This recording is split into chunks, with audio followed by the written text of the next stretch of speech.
একজন বুনো ওল তো আরেকজন বাঘা তেঁতুল। হ্যাঁ, কার্লো আনচেলত্তি ও লিওনেল স্কালোনির কথাই বলছি।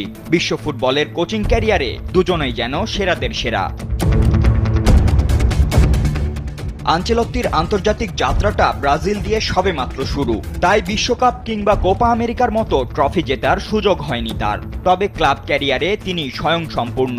৩০ বছরের কোচিংয়ে তিনি জিতেছেন ক্লাবের সবকটি শিরোপা। জার্মানিতে বায়ার্ন মিউনিক, ইংল্যান্ডে চেলসি এবং ফ্রান্সে পিএসজির হয়ে লিগ শিরোপা তো ছিলই, সেই সঙ্গে রিয়াল মাদ্রিদের হয়ে ৩টি চ্যাম্পিয়ন্স লিগ, 2টি লা লিগা, কোপা দেল রে ও স্প্যানিশ সুপার কাপ, 3টি ওয়েভার সুপার কাপ, 2টি ক্লাব বিশ্বকাপ এবং ইন্টারকন্টিনেন্টাল কাপ জিতেছেন তিনি।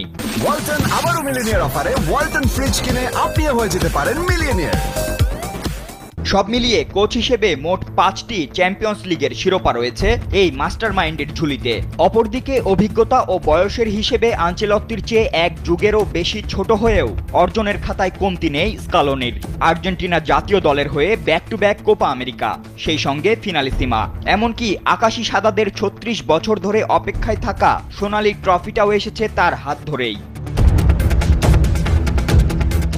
সাম্প্রতিক সময়ে ব্রাজিল যখন ধুঁকছিল ঠিক তখনই সেলেসাওদের দায়িত্ব নিয়েছেন আনচেলত্তি। হলুদ জার্সিধারীদের ডাগআউটে দাঁড়িয়ে প্রথম ম্যাচে সাফল্য না পেলেও দ্বিতীয় ম্যাচেই তার দল পেয়েছে জয়ের দেখা।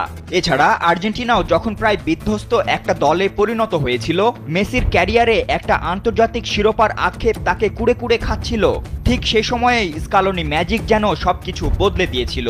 আর এদিক থেকে আনচেলত্তি ও স্কালোনির ফুটবল দর্শনে যেন খুব বেশি পার্থক্য নেই। দুজনেই একদিকে যেমন শান্ত স্বভাবের, অন্যদিকে কৌশল নির্ভর। আনচেলত্তি একদিকে যেমন দলকে বরাবরই আক্রমণে ধারালো করে তোলেন, অন্যদিকে স্কালোনি খেলোয়াড়দের আধুনিক ফুটবলের সাথে মানিয়ে নিতে প্রস্তুত করেন। তাই তো এই দুইজনের অধীনেই ব্রাজিল ও আর্জেন্টিনা আবারও স্বপ্ন বুনছে।